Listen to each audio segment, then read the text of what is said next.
CQUniversity respectfully acknowledges the traditional custodians of the land on which we live, work and learn. We pay our respects to the First Nations people and their elders, past, present and future. Thanks for watching this video on Listening to the Voice. I'm Graeme Innes, Chancellor of CQUniversity.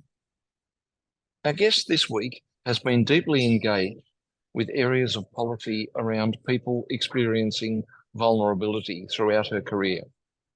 Ms. Natalie Walker is an Orkyalenji woman from the Daintree Forest area in North Queensland,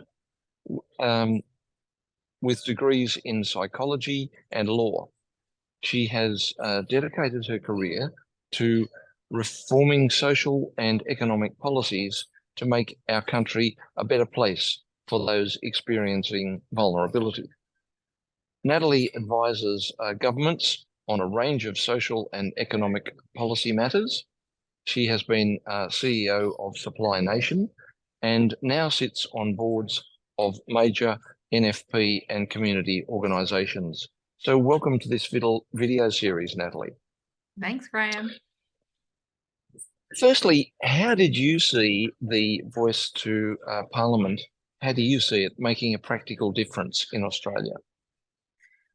Well, firstly, I start with the premise of if you listen and learn, especially from those who your policy decisions affect the most, then you're going to achieve a better outcome. When Indigenous people have a say over policies and laws that affect their lives, those policies work better and will achieve better results. And really, I think that's what the Voice is. It's a vehicle to make real practical improvements for Indigenous peoples and communities. And I just think of my own personal experience with that as a Yalanji kid growing up in Mossman in far north Queensland, and I saw the decisions that my elders and aunts and uncles made every day to make our lives better and for us to have a better future than that they had.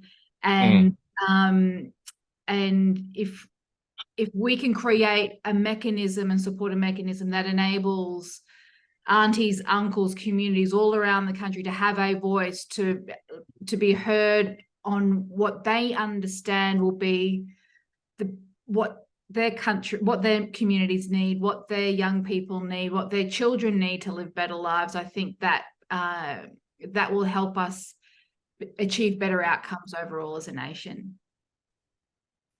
Tom Karma a couple of weeks ago gave us a couple of examples of policies that have worked far more effectively when there has been input and involvement from First Nations people, such as the smoking and health work that he's been involved with.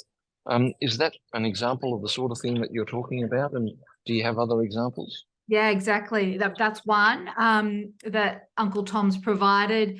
Birthing on Country is another. You look at Aboriginal and Child Family Centres in New South Wales. That's another Connected Beginnings programs around the country. In my own circumstance as a teenager growing up in far north Queensland, I was the beneficiary of participating in the Aboriginal and Torres Strait Islander Tertiary Aspirations program. And I remember one of the universities I went to was Central Queensland University when I was about 15 years old.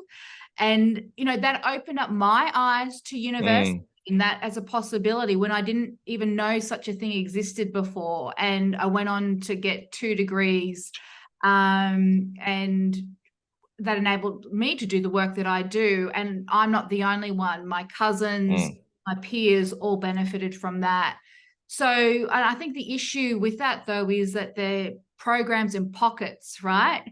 And what we need is to get those initiatives, those grassroots ideas and initiatives from pockets to turn them into systems, to change them into scalable programs that can help benefit many more people and then get that real population level change that we need to see.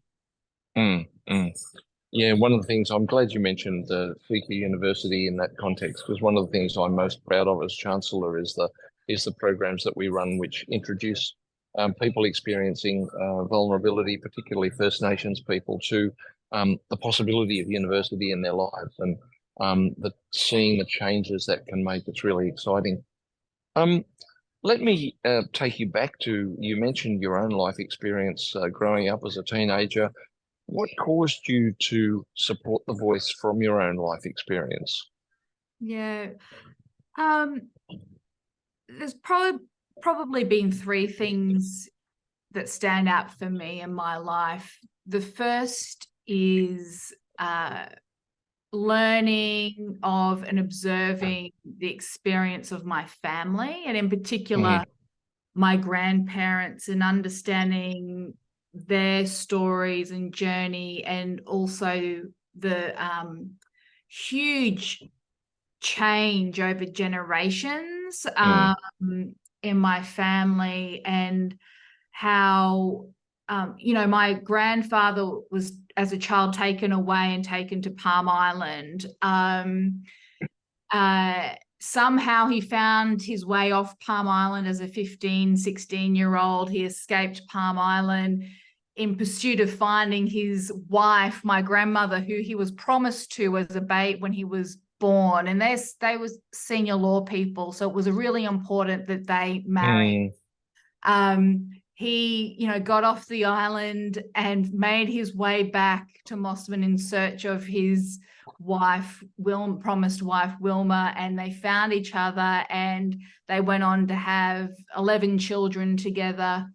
And that was not without its struggles, but the thing really, they had their children taken away, they had their property taken away, but my grandparents still believed that the future could be better for their children and their grandchildren and their great-grandchildren. And that strength of conviction and that spirit and that optimism, despite all the adversity that they experienced, that gives me so much hope and strength. And they achieved so much change for themselves and their family in a short period of time. So I can see what is possible when you have that belief and hope, and you find your voice. The second thing was when I was coming of age professionally, working at the Human Rights Commission as a policy advisor to the Social Justice Commissioner. It was Uncle Tom Calmer at the time. That was at the time that ATSIC was abolished. And my job as a policy advisor was to keep track of all of the developments and how that was unfolding. And I remember being in a meeting of the country's most significant Aboriginal and Torres Strait Islander leaders. They met in May 2005 in Adelaide. And it was to talk about the transition of ATSIC into ATSIS, the administrative body, and then which led to the ultimate wind down of ATSIC and the sort of distribution of its programs into government agencies.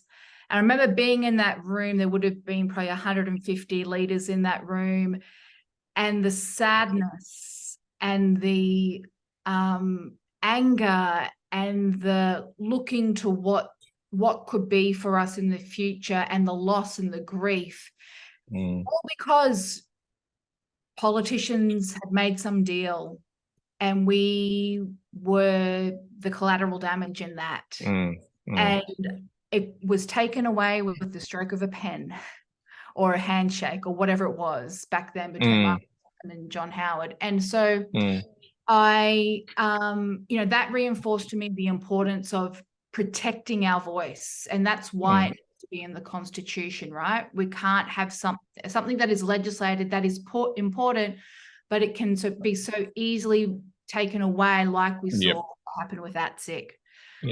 That's another reason why I think a constitutionally enshrined voice is so important as opposed to a legislative voice. And that's from my direct bearing witness of the fallout of ATSIC back in 2005. And I guess finally, it just goes back to the original, my original point that I made earlier around, you know, you listen, you learn, you make better decisions, and that leads to better outcomes. Like, it just really is that simple. Yeah, and it really is, and it's true of any community, isn't it? That if you listen to kids, if you listen to people with disabilities, you're going to get a better outcome. So it's just one of those universal truths, I guess. Natalie, there'll be a great deal of information about the voice out there before we all get to vote. How would you recommend people research this topic before they go to the polling booth? Yeah. Well, my source of information is yes23, that's yes23.com.au.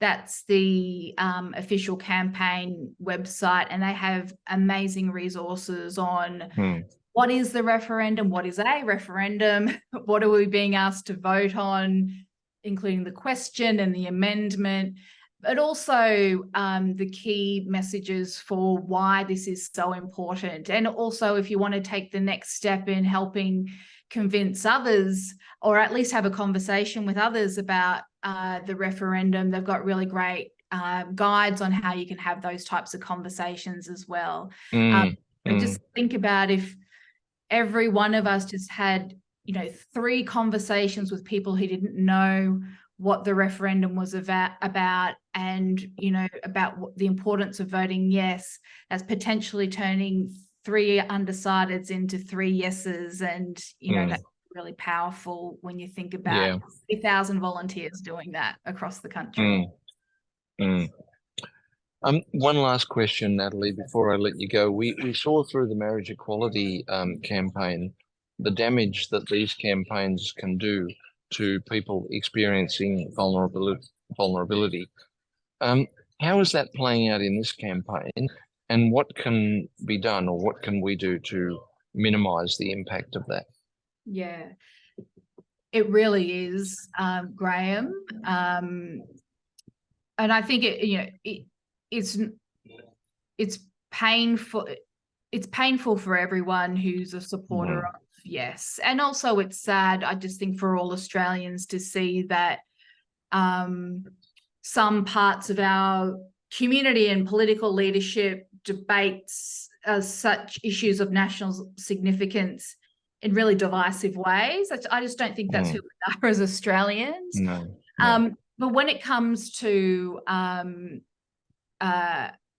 Aboriginal and Torres Strait Islander people and the pain that we experience, there's no doubt about it, it's painful. But my personal, where I get solace from is being close to my family and being close to my networks and being around people who also believe the same thing. And I really am fortunate and blessed that you mentioned that I sit on boards. All the boards of the organisations that I sit on are all avid supporters of yes. My team in my company are all avid supporters of yes.